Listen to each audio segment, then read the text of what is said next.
Nature of classroom discourse. We have always studied about effective communication and how the sense of hearing and speaking improves the knowledge. So, let us see how the events in a classroom discourse will impact students' knowledge.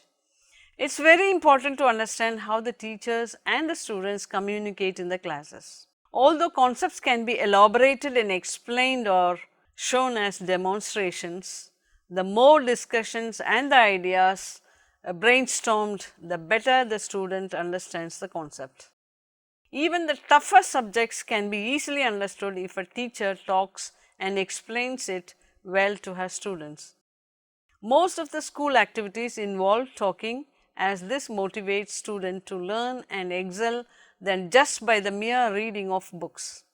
There are two viewpoints to a classroom. One viewpoint believes that communication is important in classes, and the other viewpoint states that excessive talking leads to disruption in the quality of education, hence leading to misinterpretation by students. The other distractions in class are pupils talking amongst themselves and distractions from the teacher's side or school. Here we are going to look deeply into the concept of a classroom discourse, which is a special type of discourse that is predominant in classrooms. The salient and special features of this type of a classroom discourse comprise imbalances, power relationships, speaking in turns and various patterns of interactions. So, what is the importance of studying and understanding this concept? We shall see the answers to the questions in the upcoming topics. Concept of classroom discourse. This concept of classroom discourse has undergone various levels of interpretations to arrive at a common consensus. According to a group of researchers, classroom discourse is a different type of discourse that is predominantly found in the classroom setups. Discourse refers to the fluent oral usage of language in classrooms to convey meanings and interpretations of a concept. Many researchers have studied the concept with the help of applied linguistics and education-based research. According to another scientist, classroom discourses can be classified into 4 various structures such as the IRF, initiation, response, feedback, instruction, asking questions, and finally argumentation. The first structure of the IRF has an ancient pattern of the discourse, where generally the teachers pose a question to the students and the student responds and evaluated on the basis of the answer he or she gives. So, the 3-part structure starts with the teacher questioning her students to check their knowledge, then the responses of the student to the questions, and finally the students' answers are evaluated and feedback is given by the teachers. It is generally observed that the students' answers are usually crisp and short, and their main concern is to give accurate answers to the questions posed by the teacher. Although the important role of the teachers is to ask questions, only a few students are interested in it and respond appropriately. The instructions mode of discourse focuses mainly on commanding and providing instructions. In this type, the teacher gives statements that contain information or directions that helps a student pursue his work in a particular pattern. This came into use because some students fail to answer verbally and they tend to comprehend statements as instructions and follow them. The questioning or probing is the next mode of discourse, where the teachers ask critical, analytic or thinking type questions and students are motivated to think logically and give out the answers at a slow pace. Some students who are intelligent can even challenge the teachers with witty and logical answers. In general, evaluation does not happen immediately after the answer has been given. The next mode of classroom discourse is argumentation, where the students and the teachers are a part of a challenging environment and students or the teachers justify as to why their answers are right and accurate. In such sessions, the main types of questions are referential questions, which try to evolve predictions from the students along with logical explanations and clarifications. Such sessions usually are in questions or in forms of statements. Patterns and functions in a classroom discourse. What do you think are the common and general patterns linked to your classroom discourse? Every system has a specific pattern or a framework for it to function. In this topic, we shall discuss as to how verbal interactions play a role in the school teacher-student relationship during classroom sessions. According to researchers and certain authors, there are two stages in the analysis of a discourse, such as distinguishing patterns in terms of variations and consistency in the data obtained and created the basic functions when people talk. However, the target of this system is beyond the emphasis of verbal and brainstorming interactions in the classroom setup. Their viewpoint of analysis is attached to traditions in the field of ethno-methodology and symbolic interactions within classrooms. Such systems and routines that are embedded in language consist various interaction patterns in the classroom setup. Let us consider an example of a teacher who feels it is compulsory to answer and clarify the queries asked by students, and this would become a routine. However, in this context, it might be considered a routine in which the teacher can pose a sequence of instruction-based questions, the questions which she already knows the answer for. At the same time, it is an obligation for the student to respond appropriately to the teacher's questions. However, this system might have a path to guessing by the student to answer the teacher's queries. Such methods have always been a routine part of classroom training and interactions. Hence, determining a pattern always involves establishing and connecting the parts and routines followed by the teachers and students. To determine the various functions of classroom discourses, we shall go through a series of experiments and systems established for this purpose. According to a few authors, texts seem to have assumed a dualistic structure. Let us consider the fact that the text can be a static link in conveying some information between the sender and the receiver. In this case, the text is considered as an information that is to be obtained, encoded and retained. Subsequently, any disparity in the information sent and received is always linked with a breakdown in the communication channel. On the other hand, the textual material can serve as a thinking device in order to interpret the sent and received information accurately. In short, the textual material serves as the start point to structure an idea or deriving a meaning out of new ideas. This function of a text is identified as dialogic and is proved when a student in a classroom actively decodes the text and the information passed on to him by questioning, validating or by rejecting the ideas. There are three different ways by which internalized talk can precede thinking.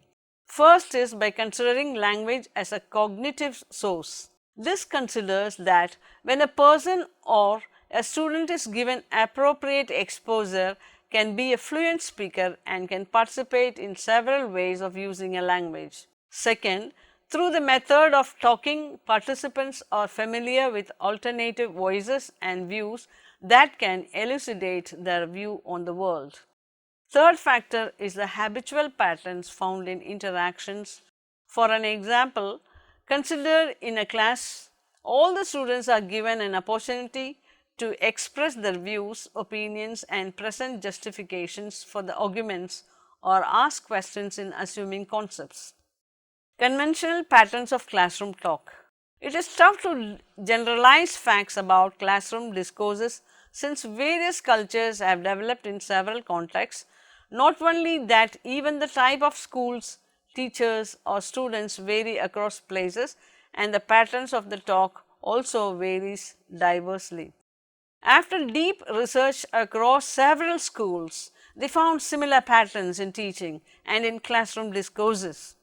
They generally observed that the teachers were dominant in such classroom discourse interactions, communicating majorly, controlling what topics are to be dealt in the class session, allocating turns for students to participate, judging the capacity of the students' contributions, and restricting indecent or inappropriate behavior. It is a general observation in the class that the students talk much lesser than teachers for shorter time periods and mostly only respond to when a teacher prompts or poses a question.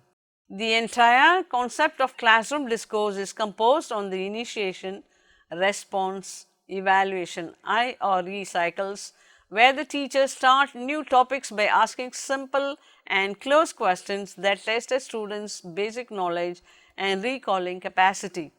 Usually in such cases, the students respond in brief and crisp answers, and hence the teachers evaluate the performance and praise them accordingly. However, most of the researchers prefer the initiation response feedback chain than the initiation response evaluation chain because they believe the feedback helps in improving the candidate better. Repeated research has established that a higher number of closed than open-ended questions were posed by the teachers. In a study, the researchers had found that 50 to 60% of all the questions posed by the teachers were closed than open questions. Such closed questions generally required a factual or one-word answer or only one solution to an issue. The remaining percentage was mostly concerned with task supervision and routine in the classroom discourses. The high frequency of closed questions and the I or E system are the most widely criticized methods of being destructive to a student's independent thinking and learning enthusiasm. According to this structure, the textual material and the teacher are the lone resources of knowledge. The main role of a student is to remember and repeat what he knows for evaluation. Then the system tends to offer a discontinuous moral overall when the teacher wades through various topics without much clear reasoning. The third argument is that students are involved in more demanding critical thinking activities such as giving explanation for concepts and connecting ideas and concepts, etc. However, the majority of such work is performed by the teachers themselves and do not involve the students. Finally, the usage of appropriate and easily understandable language and the type of interaction between a student and the teachers is very significant in such discourses. However, the system of classroom in which majority of students participate and get involved in questioning sessions are not useful for progress in the learning and does not improve the students' knowledge. Such methods do not encourage students to learn and discourages their thinking skills. This in due course restricts their potential range of logical reasoning and textual authority. So, what do you think can be done to modify or improve the educational system? We shall see in the newer efforts to improve studying and in the further topics. Dialogic alternatives. As we had seen in the previous sections how the traditional classroom discourses worked, but later they found a lot of lacuna in the system and hence decided to modify the existing techniques. Here in this topic, we shall discuss how and what was the transformation that happened in the traditional classroom techniques. Researchers and famous educators from wide range of fields and disciplines of education had recommended newer and improved methods in classrooms. Dialogue is a common term used in such classroom discourses and is one of the preferred modes. This dialogue can span across various disciplines and is an integral part of every classroom discussion. The several approaches to dialogue differs on basis of their basic aims, whether they are education or social, or the various angles to a talk, or to whom are they intended.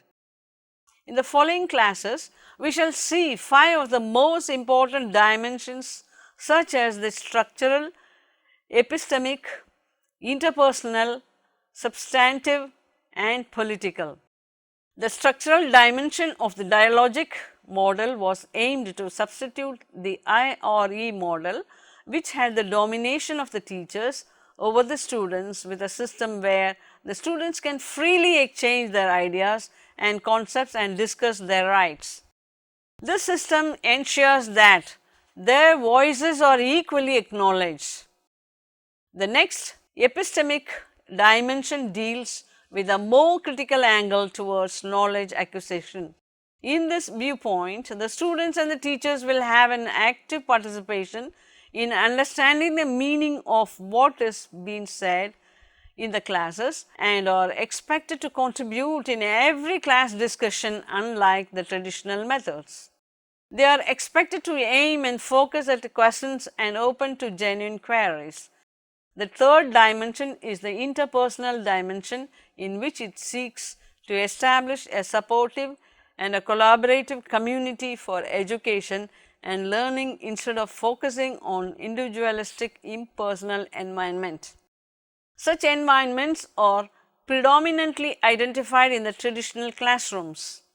The fourth dimension is the substantive dimension that seeks to substitute the commonly disconnected nature of the traditional classroom discourses, in which the teacher or professor takes the class through a series of redundant and unrelated IRE cycles to discussions that are usually known as the dialogic teaching. In this, both the teachers and the students understand and build their own concept of ideas and link them coherently to establish a meaning. The final dimension is the political dimension, which seeks methods to give students maximum agency, voice and participation in terms of classroom etiquettes. This system strengthens the deprived groups and converts schools to places where students learn and acquire knowledge and the basic skills to survive in a critical democratic environment. Considering all the dimensions discussed in terms of social interactions in the learning environment, we can conclude that a healthy discussion and mixture of ideas from students and the teachers is necessary in today's world.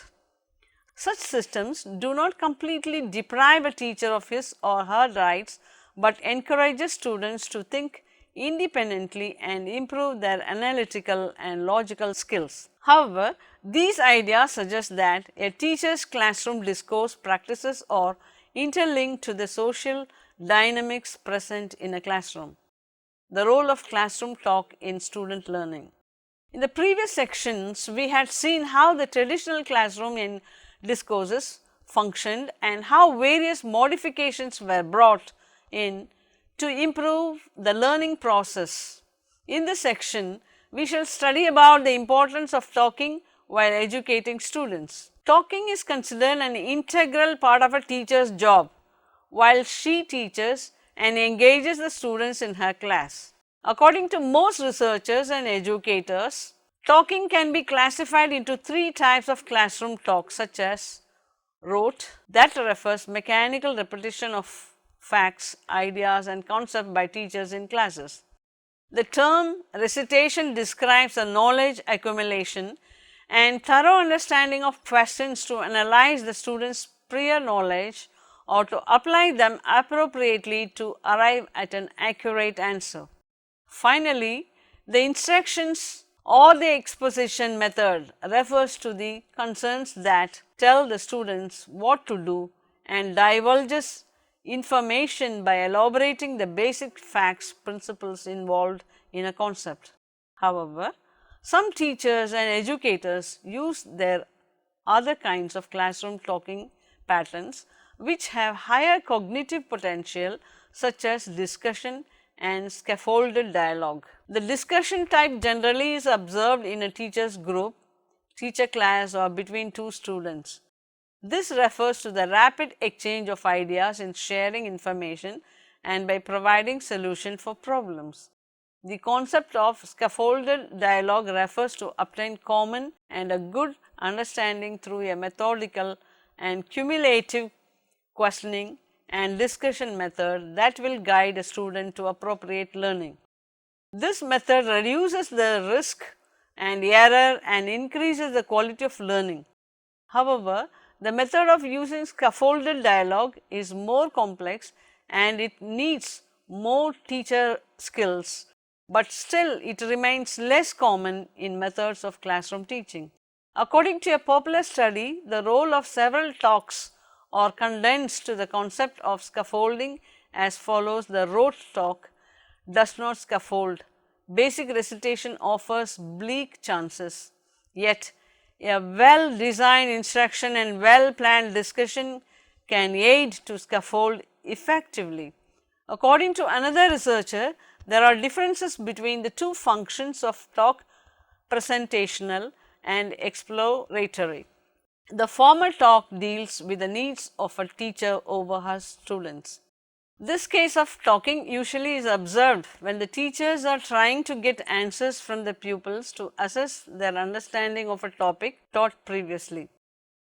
On the other hand, the concept of exploratory talk encourages the students to experiment and evaluate new ideas, to perceive what others make of them, to portray ideas in a different manner. In general, these types of talks cannot be isolated in classrooms. Hence, teachers might use them in a combination to convey the lessons to students. The presentational type of talking displays the function of talking according to the I or E sequence. Talk is usually exploratory when it is organized in a dialogue form. The quality of classroom talks is based on several factors, such as whether they are closed or credible questions, the IRE system, how the classroom is organized, how the students and teachers communicate, size of the classroom and its culture. The type of questions may vary from culture to culture. For example, consider both the teacher and the learner to be from India. Both generally tend to prefer closed questions to higher order thinking questions. While concluding, I would like to say, from the already discussed topics, we shall now summarize the concepts. The quality of the education and the learning a student gets is proportional to the quality of the classroom training. Hence, as teachers, we should attribute more significance to the spoken form of communication during classroom sessions. We should always remember to be consultants and not be mere information transmitters. Teachers should keep in mind to encourage group-based discussions and also allow students to be free in generating their own ideas and questions to explore answers. Also, traditional system-based questions should be framed in such a way to support thoughtful answers and improve student response. In addition to all these methods, tasks involving oral skills are to be given greater importance than the traditional tasks such as writing and basic spoken skills. We as teachers should ensure we are updated on our teaching skills and make our classes as interactive as possible to draw all the students' attention. We also had seen about the 5 dimensions of dialogic alternatives and where they are to be applied. We had also seen the types and the effects of the 3 types of classroom talking and the usage of presentation and exploratory talks. From this session, we can conclude that the quality of education imparted by teachers is entirely dependent on them, and to improve a student's education, the teaching system has to be modified. Thank you.